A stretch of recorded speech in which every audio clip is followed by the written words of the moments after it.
The Azores, 9 islands set in the midst of the Atlantic Ocean, between America and Europe. A fascinating landscape, and truly captivating.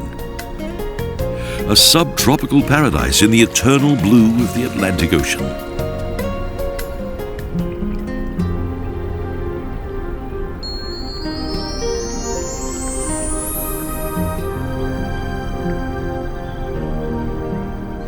The largest and most densely populated island is that of Sao Miguel, gateway to the Azores, named after St. Michael as it was discovered on his feast day.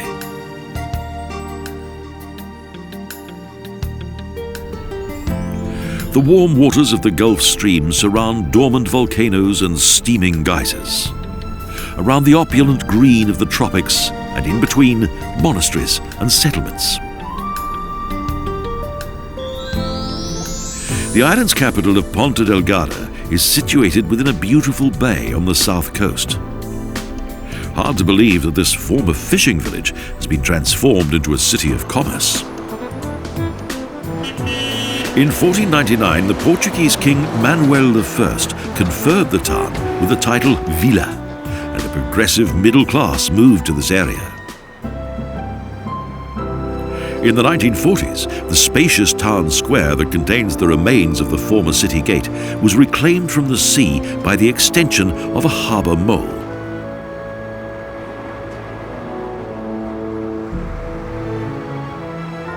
This is the main Matriz church that was built above a chapel in the middle of the 16th century, dedicated to the city's patron saint.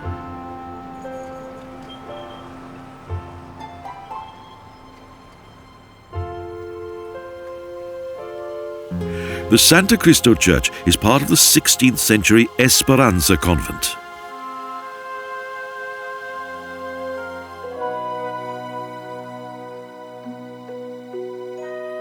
Its interior is sumptuously decorated with gilded wood carvings, as well as precious azulejos.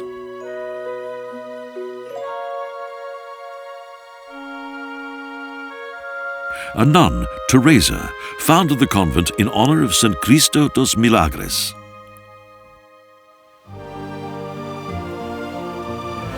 The nearby Igreja de São José is part of the Franciscan monastery that was established by monks from Villafranca in 1525, following an earthquake.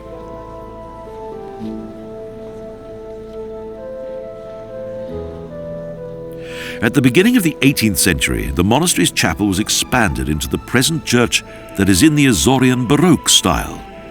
It's the largest in the Azores.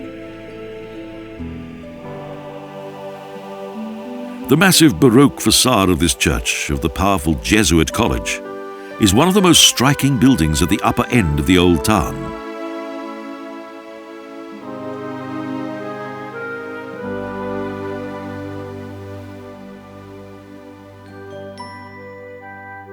When the Jesuits were expelled by Marquis de Pombal, they left behind an unfinished building that was renovated only recently.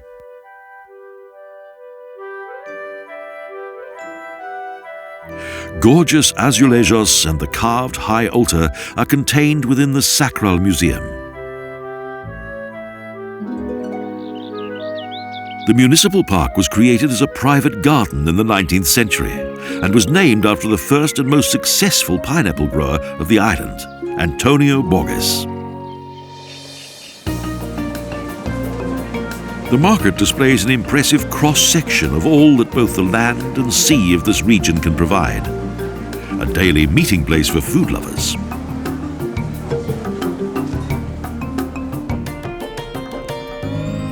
The port is the largest in the Azores. The extension of a protective quay wall allowed the construction of the wide quayside and city skyline of today.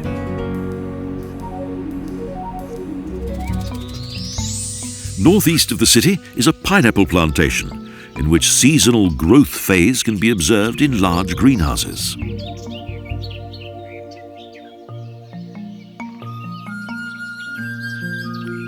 The 19th century marked the end of the island's orange production, and so the local farmers began to export pineapples instead.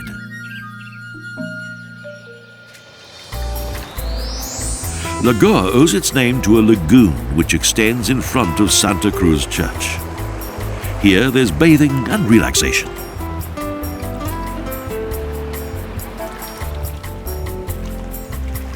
Of the former fishing village, just a tiny port remains, with fishermen mending their nets ready for the next catch.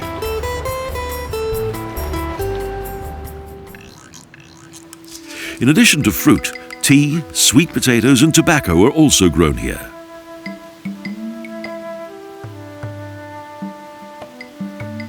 The finest leaves are hung out to dry.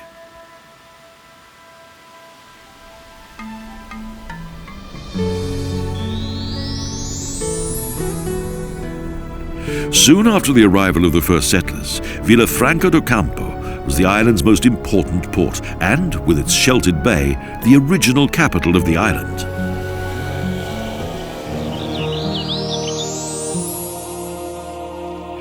High above the village is a chapel that is well known for its staircase that is richly adorned with azulejos, Ermida de Nossa Senhora da Paz.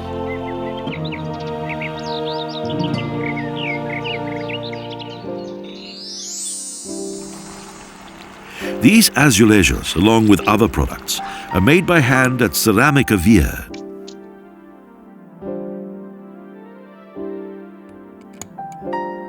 The clay once came from the neighbouring island of Santa Maria, but today it's delivered from the Portuguese mainland.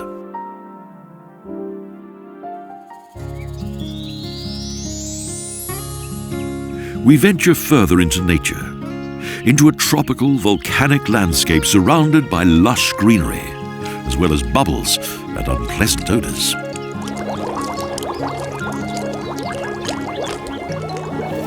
And little waterfalls with natural pools that are heated by hot springs.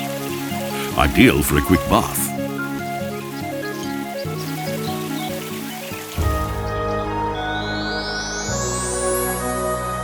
The Lagoa do Fogo is best seen from the rim of the crater. A silent lake fills a collapsed crater of around 6 kilometers in diameter.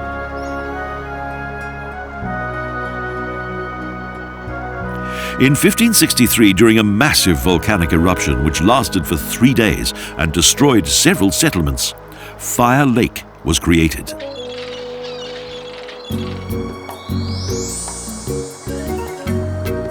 Also, the idyllic crater lake Furnas is surrounded by forests and the presence of steam. In these caldeiras, boiling hot water from over 100 meters below penetrates the surface and creates bubbles in the mud, plus sulphurous fumes.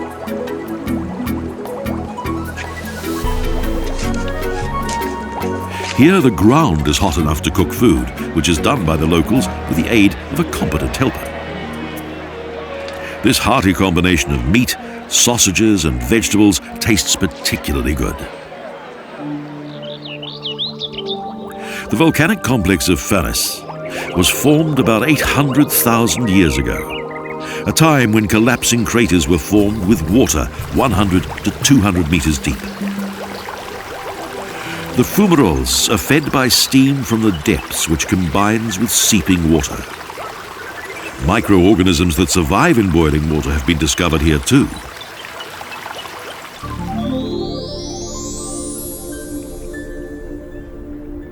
The northern coast is of a very different character to the almost Mediterranean southern coast. Rugged cliffs plunge into the sea.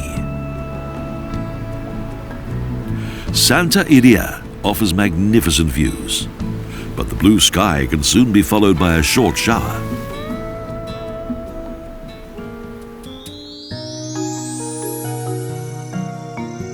Ideal conditions for growing tea plants.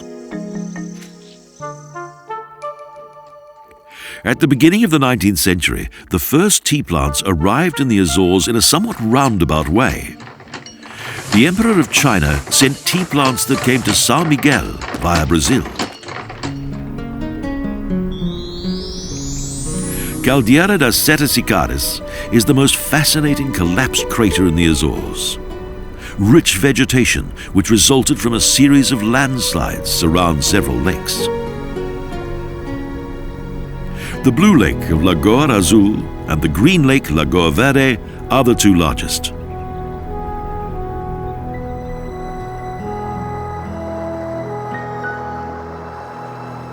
The landscape here is quite enchanting, untouched and magical.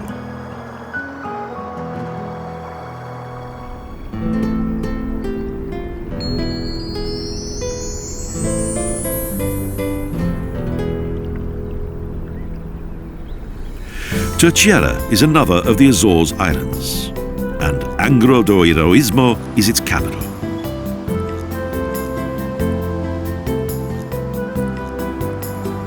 In the 15th and 16th centuries, this city and its natural harbour were an important port of call for numerous trading ships, a junction for 3 continents.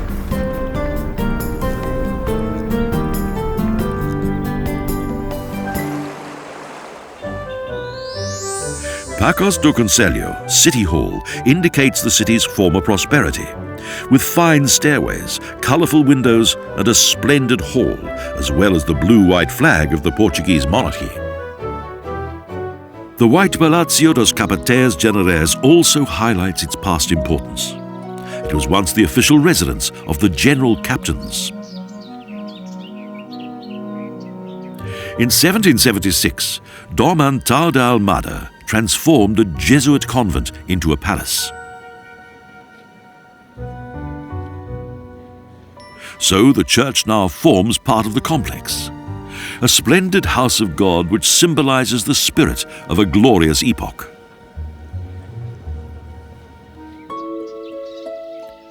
This, the largest cathedral in the Azores, was influenced by the Spanish. It is the Igreja do Santíssimo Salvador Sé Cathedral.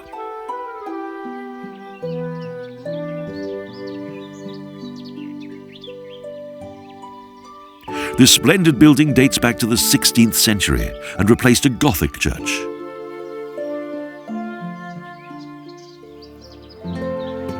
The Palácio dos Betancourt is one of the city's most beautiful buildings. From the end of the 17th century, the Betancourt family provided the Canary Islands with many governors. Angra is a city of churches, monasteries, palaces and manor houses, many having been renovated following a devastating earthquake in 1980. On that New Year's morning, the entire island of Terceira trembled, as though the devil himself had struck the island with his fist. But all was eventually restored and rebuilt as necessary. The Convento São Gonçalo was founded in 1545. It's the oldest and largest of the 9 monasteries that once existed on the island. The monastery of the Poor Clare Nuns Order dates back to the 17th century, but now looks empty and abandoned.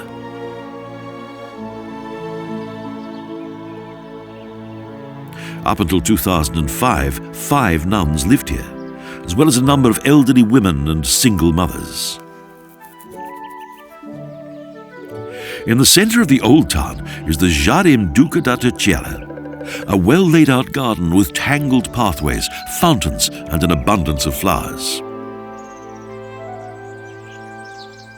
As in Europe, the foul air of medieval times once filled the city's narrow alleys, but eventually a beautiful Renaissance city was created here. Today, many tourists visit the island, and the once untamed coast has now become a sun worshipper's paradise. Now there are yachts, where once both war and merchant ships were anchored. A non-bloody bullfight is the Tourada Recorder. The men await the bulls in the alleys. Each bull has a rope tied round his neck in order to facilitate capture.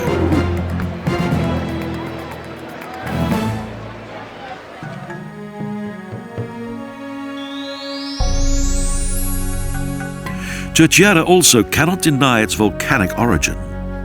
Unspoiled mountain scenery more or less hides the 3 major volcanic systems with craters and caves.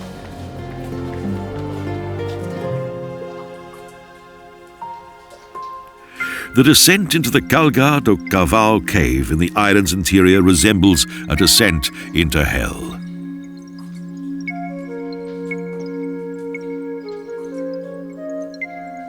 During a volcanic eruption about 2,000 years ago, the ejected lava left a huge air bubble which became a cave.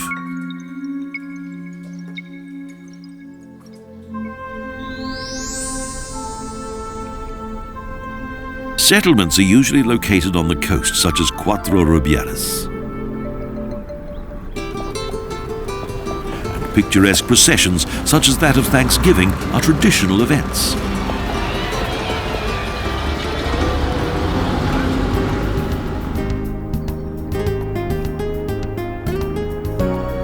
The island's coastline is often rugged and difficult to access. The land breaks off abruptly to the sea, and thoughts of the island's history come alive.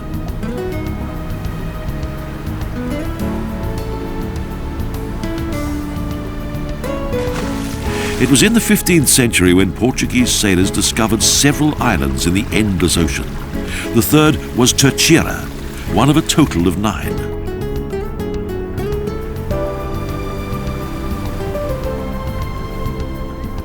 Settlers came to cultivate this once wild and untamed island. They introduced seeds and cattle, planted vineyards, and developed agriculture.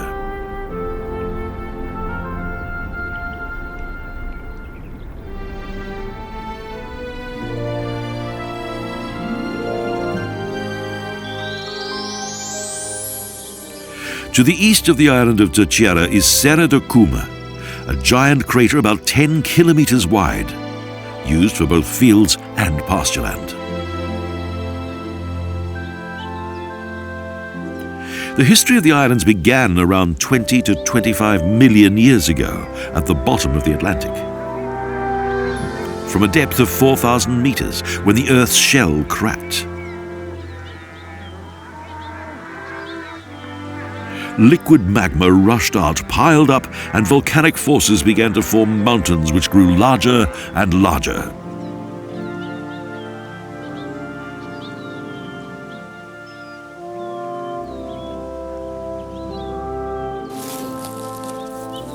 Even today, the land here is not fully stable. The tectonic plates upon which the islands rest are subject to movement.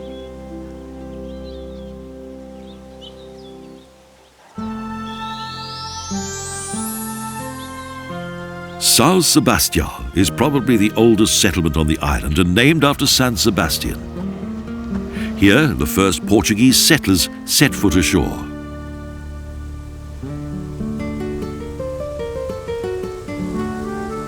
The old renovated main church on the central square appears massive and well fortified, a typical design of Atlantic Gothic.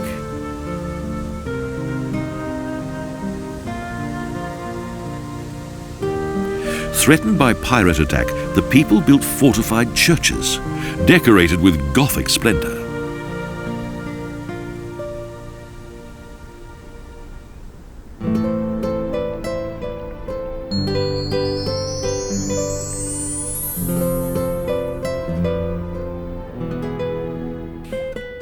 Graciosa, the lovely, the charming, the second smallest island in the Azores, calm and tranquil.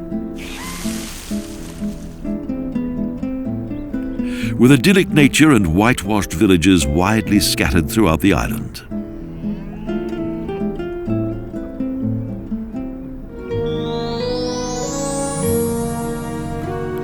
Santa Cruz de Graciosa is the island's principal town.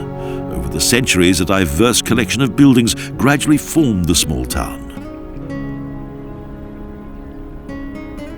In the middle of the town, framed by mansions, are 2 large water basins.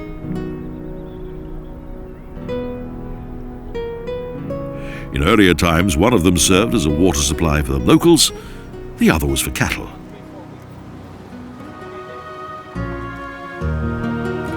The Matriz de Santa Cruz Church dominates the town, with its white facade and dark basalt rock.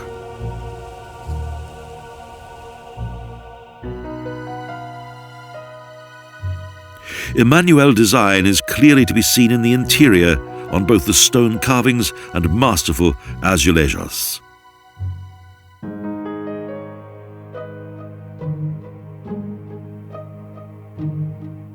During the Renaissance, Cristóvão de Figueiredo created the carved and gilded panels of the main altar that represents the Passion of Christ.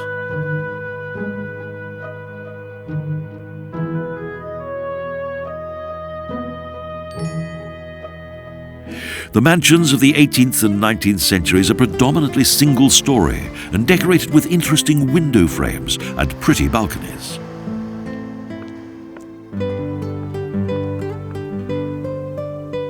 It was a time when there was wealth on the island due to viniculture. Oranges could not be cultivated due to a lack of water.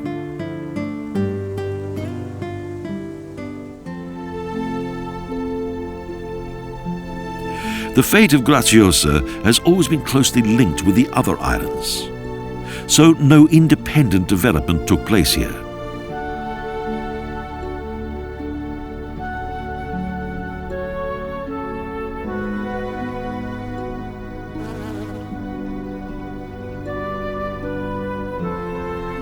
The first overlord was Pedro Correa da Cunha, a brother-in-law of Christopher Columbus.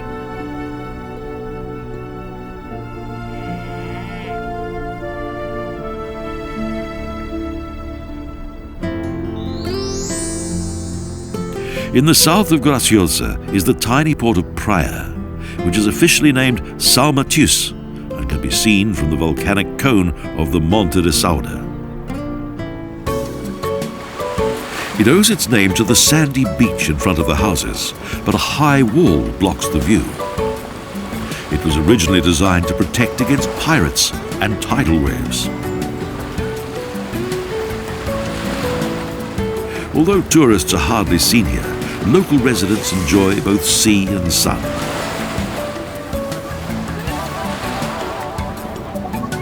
The small harbour serves as a ferry dock and was a safe anchorage for the first settlers.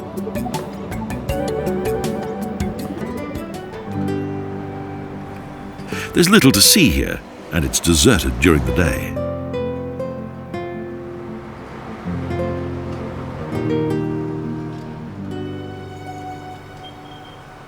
Only the St. Matriz Church recalls the port's former importance.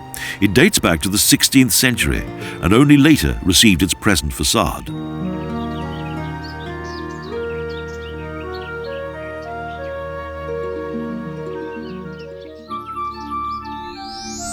The most picturesque area is the southeast of the island, and a caldera, the rim of whose crater rises up to 405 meters above sea level.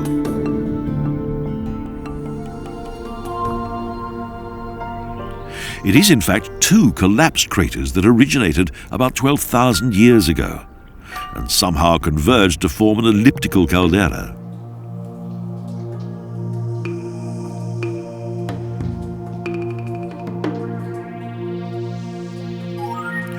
This caldera is accessible by artificial tunnels, and the view is overwhelming. The diameter of the caldera is around 1,200 meters.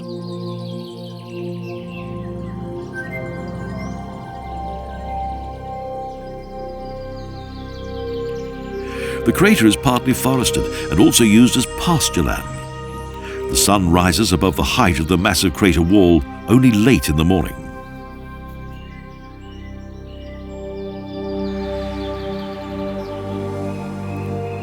But this peaceful picture can be misleading. There's a sleeping volcano here, perhaps waiting to wake up.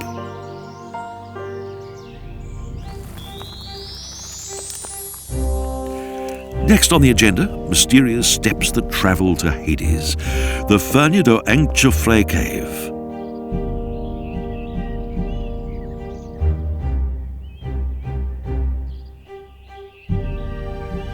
Previously, those who came here had to access the cave by descending a rope, but in 1939 a tower was constructed with 184 steps.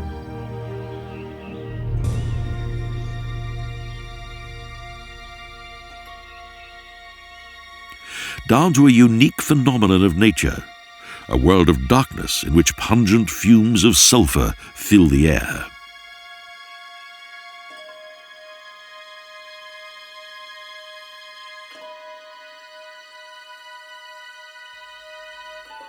The enormous cave is about 200 meters long and 80 meters high, a form of volcanic vent from which the lava created this cave beneath a basalt dome.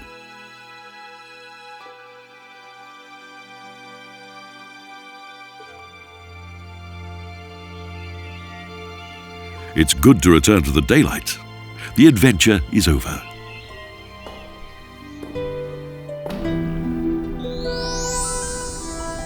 On the north border of Serra das Fontes is the village of Fontes, along with its windmill, one of formerly 30.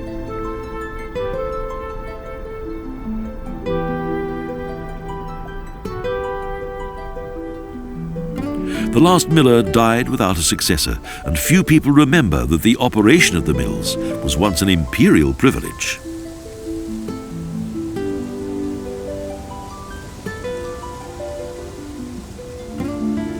The design of the Azores mills is different from one island to another, but those of Graciosa are, according to experts, similar to those in Flanders in Belgium. The easiest way to travel from Graciosa to the island of Faial is by way of a short flight on the Azore airline.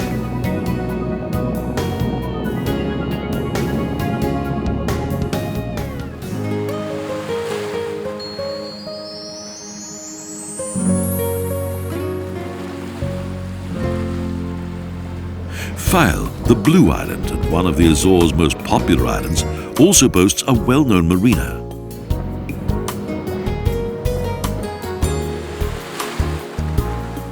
Faial also offers spectacular nature, with volcanoes and a rocky coastline.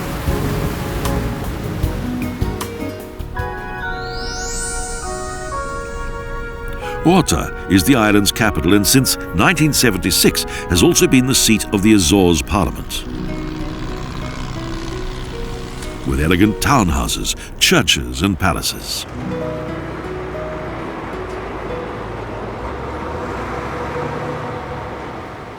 In 1466, when Flemish Joseph van Horta founded the settlement in grand style, the Nossa Senhora das Angustias Church was built by his wife.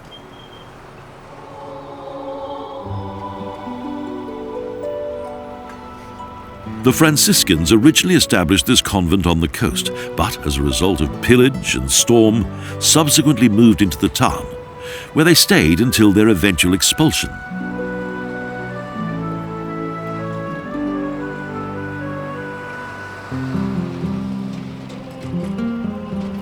The Matriz de São Salvador church was built by the Jesuits until, in 1759, the order was banned by the Portuguese.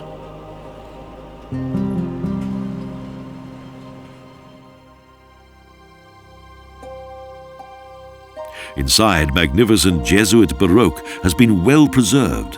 The church was elevated to the status of a parish church in 1825.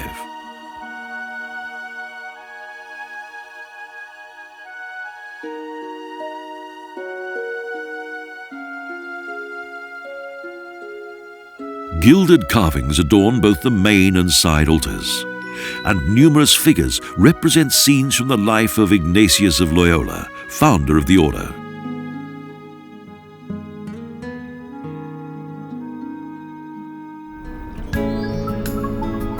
The port of Horta has always been a stopover for ships crossing the Atlantic, and once as a refueling point for seaplanes.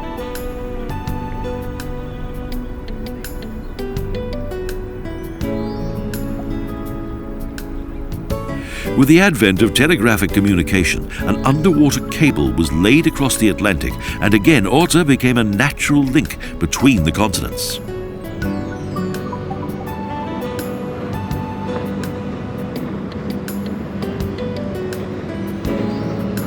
Then came the whalers, and eventually transatlantic sailors, whose legendary meeting place is, even today, the yacht harbour and the cafe sport.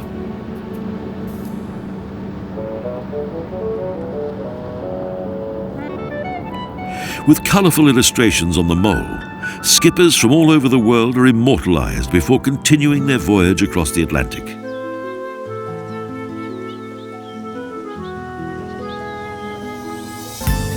Each visitor to Faial has only one main destination, the central point of the island.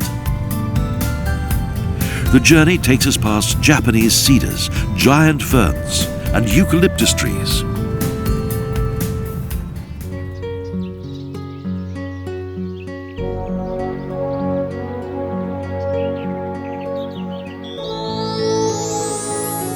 Then it appears, the caldera. From the crater's edge, there's a splendid view across the beautiful crater, 400 meters deep, with a diameter of 2 kilometers and a swamp.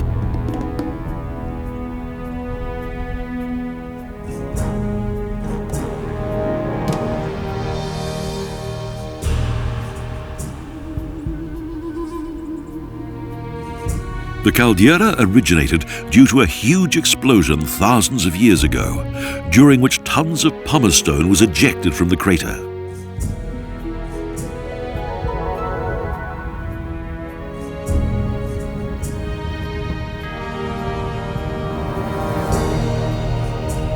Moss grows on the swampy ground of the crater. Once a lake existed here, but in 1956 it disappeared.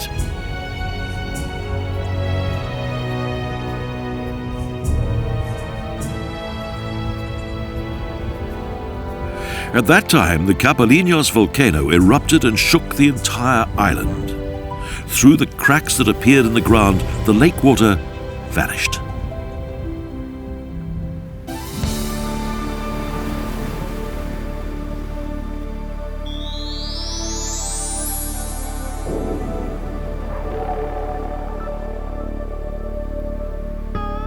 The Capeliños volcano is the last of a row of smaller volcanoes lying to the west. They originated as a result of primeval forces. This rugged and hostile landscape originated due to powerful volcanic eruptions that began on the 27th of September 1957 at 8 o'clock in the morning.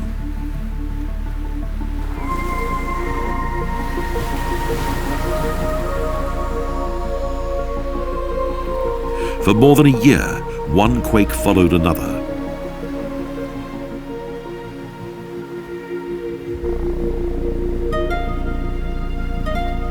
From the lighthouse, there's a good view across the desert-like land. An entire fishing village with more than 500 houses was destroyed here.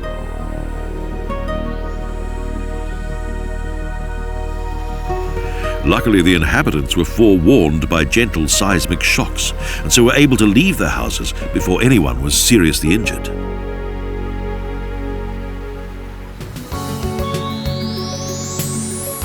The foothills of the island's southern coastline feature a brightly shining mighty rock of hard trachyte stone, the Morro de Castello Branco.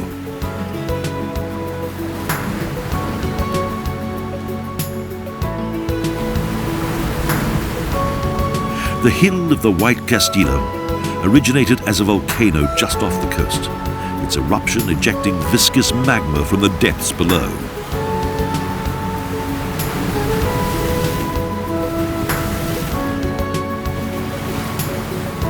The place is surrounded by the powerful waves of the Atlantic, and so is only popular with fearless fishermen and numerous seabirds.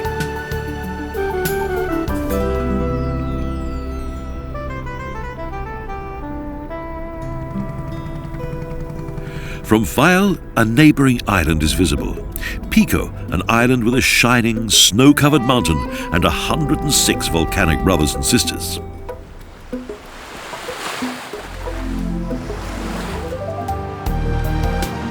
The ferry is without a doubt the fastest and easiest way to travel from one island to the other.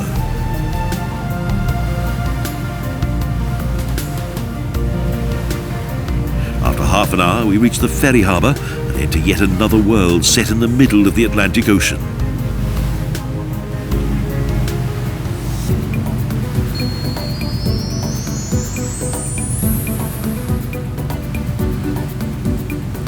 Pico is the second largest of the Azores Islands and highlights the hardships of the life of the islanders. It's a fascinating place.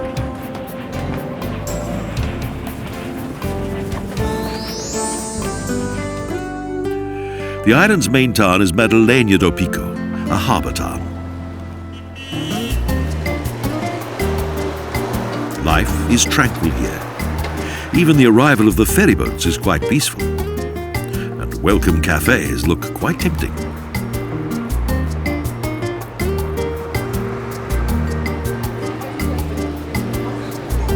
The people here still live as a close-knit community, as proud of their forefathers and just as reliant on the ocean that assures their survival.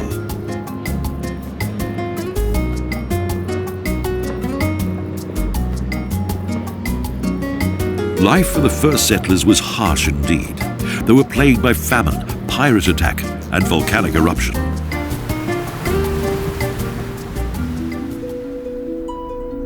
The introduction of the yams route made a constant supply of food possible. Then the fishing industry began, followed by viniculture.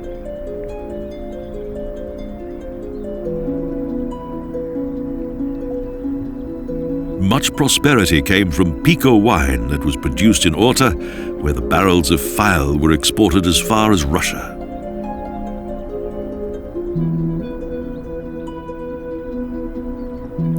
The vineyards that are flanked by black lava stones are today mainly located in the west of the island. The dry and fertile volcanic soil is ideal for the Verdelho grape. But a vine plague eventually spelled the end of viniculture on a grand scale.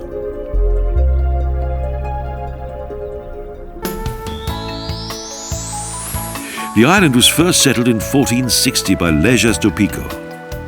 Here, the first settlers came, attracted by the sheltered bay.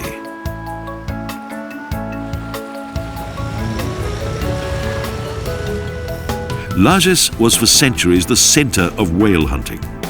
Indeed, Herman Melville immortalised the brave whalers in his novel Moby Dick.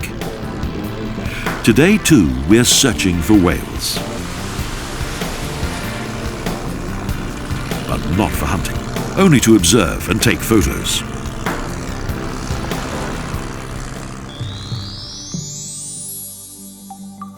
The Dos Barreiras Museum features the brutal history of whaling. The killing of whales was a bloody business, sometimes also for the hunters.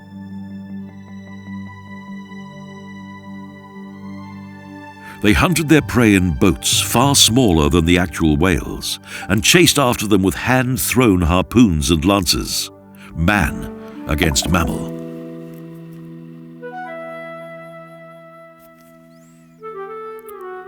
In 1987, the Azorians voluntarily abandoned whaling completely.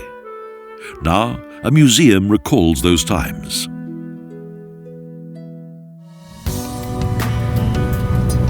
A romantic, scenic road winds its way from Lages and through the highlands to San Roque.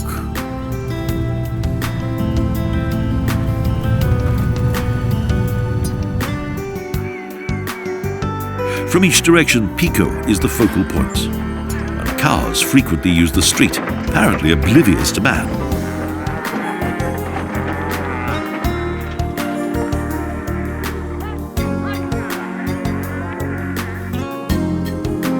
The highlands are a protected area. Everywhere there are small cones, junipers and weatherproof highland cows.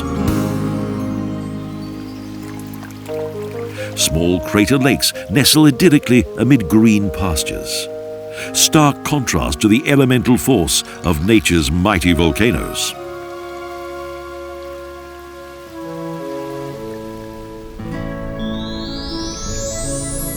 On the north side of the island, Sao Roque is the second oldest settlement. A tranquil village on a hill, with a harbour that has become a centre of commerce.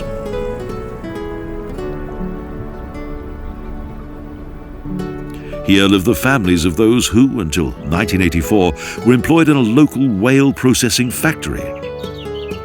The flowers here are beautiful.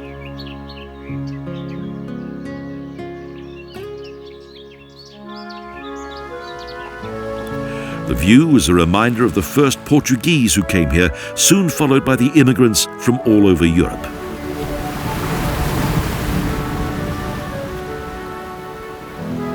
A diverse society developed, but hunger and poverty caused many to move away, to Brazil, the United States, and Canada.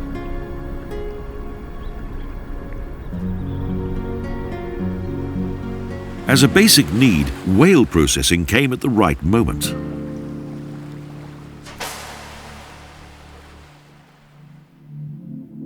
In 1946, in Cayas do Pico, a factory was founded which is now a museum. It provides a good insight into the processing of the pot whale.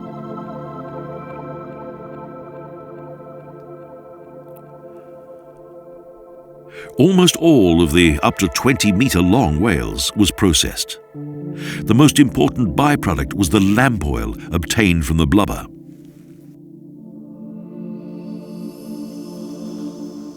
Meat and bones were processed as cattle feed and fertilizer. And waxy material from the whale's head formed the basis of candles, ointments, and various lubricants. The Franciscan monastery of São Pedro de Alcantara originated in 1718. The monks were eventually forced to leave Lages due to the volcanic eruptions in the south of the island.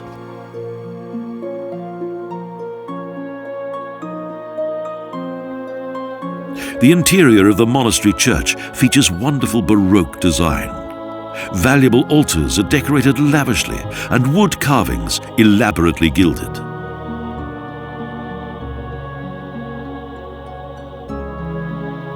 Carvings from juniper, rosewood and jacaranda wood make the interior extra special.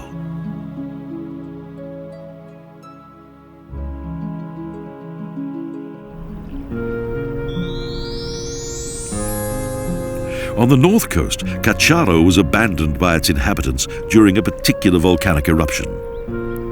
Fearful of further catastrophe, they decided not to return.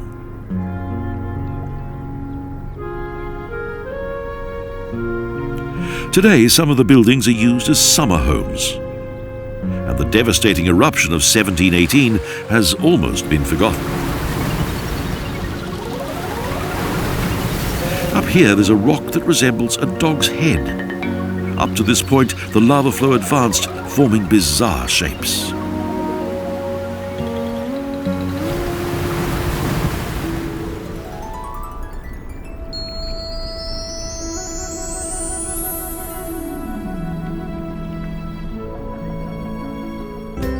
Flores, the Flower Island, a wildly romantic paradise at the end of the world.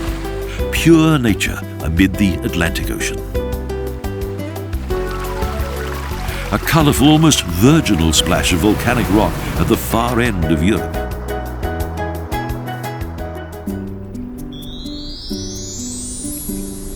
Santa Cruz on the east tip of the island's small principal town, sandwiched between the airport runway and the sea.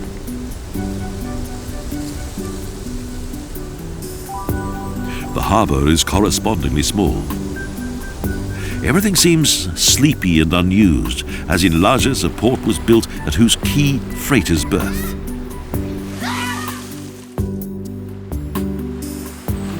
The island was discovered by sailor Diogo da Tieva on his return journey from Newfoundland.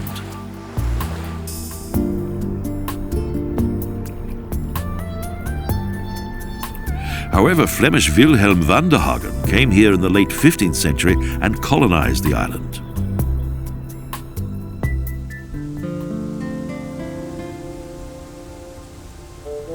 The Folklore Museum is housed within a former Franciscan monastery.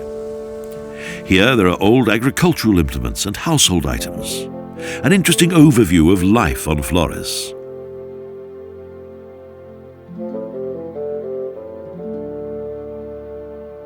Including boats and utensils used for both fishing and whaling.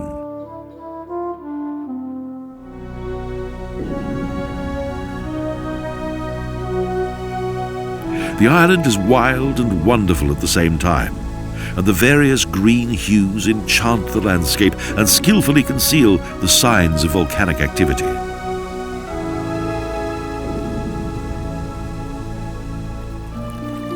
Rushing streams move to the east coast and often end in magnificent waterfalls.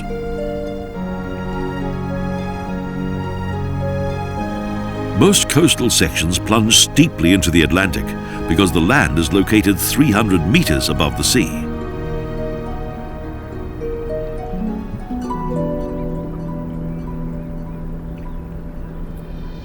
The plant world owes its lushness to the weather. 1 minute sunshine, suddenly a brief rain shower. Then the mist clears and the landscape blossoms.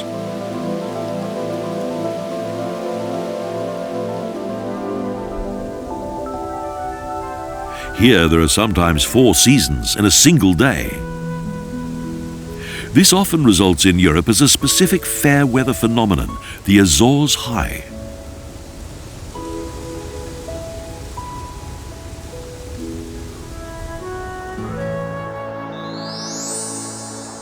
The interior of the island is barren and mountainous, with, in between, a number of small lakes of unique beauty.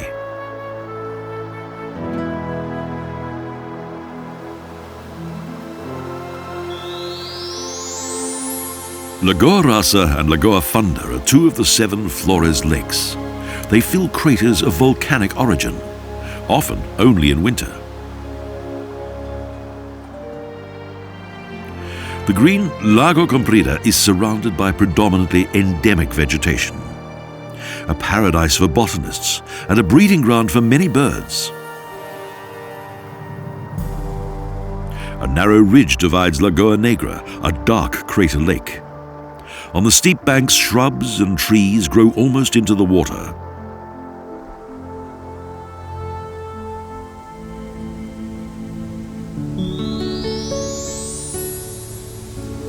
Altogether different is the rather flat Lagoa Branca that is only 2 meters deep. Calm and magnificent shines the bright green of the scenery.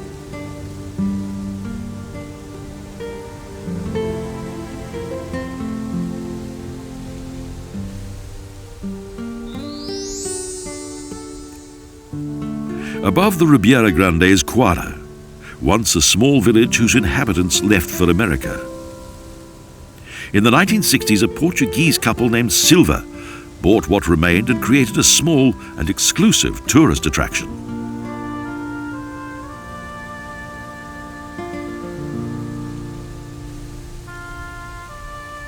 A highly successful combination of robust construction with the rustic stone of the past and the comforts of contemporary times.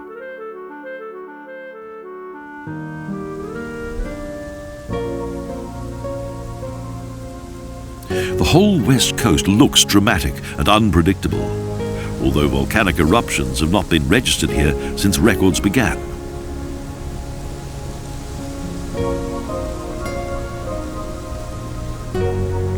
Again and again, steep rock walls and waterfalls that plunge down hundreds of meters.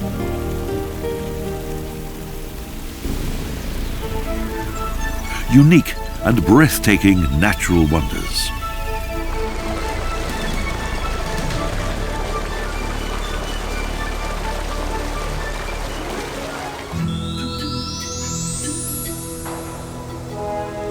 And bizarre rock formations such as the basalt pillars of Roca das Bodoas, which seem to support a huge rock wall like the pipes of a mighty organ.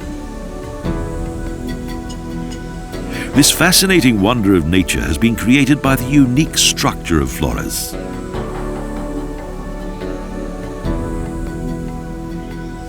The geological structure of the other Azores Islands is different here, as basalt rock predominates.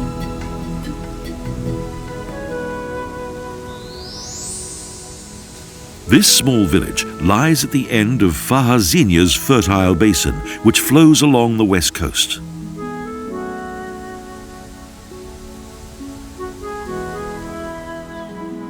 At the top of the steeply sloping village square is the dreamy Holy Spirit Chapel.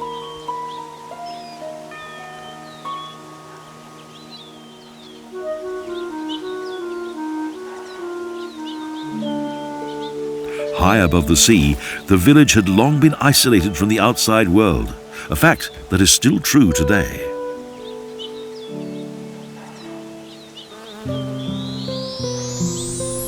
Wedged between the craggy rocks of the steep coast, Faja Grande is situated on a tiny coastal plain.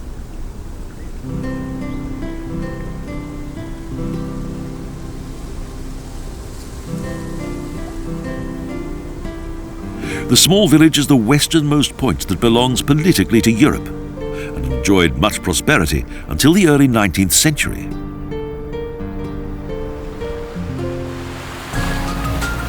In the 18th century, Faial was the second largest town on the island and possessed a secure and well-fortified harbour. 4 fortresses protected the bay. But now, only a few rocks hint at their former presence. With their authentic nature and harmony, the Azores Islands are still waiting to be discovered. Islands that hold the secrets of nature and an abundance of local pride. Evergreen jewels set amid an azure ocean.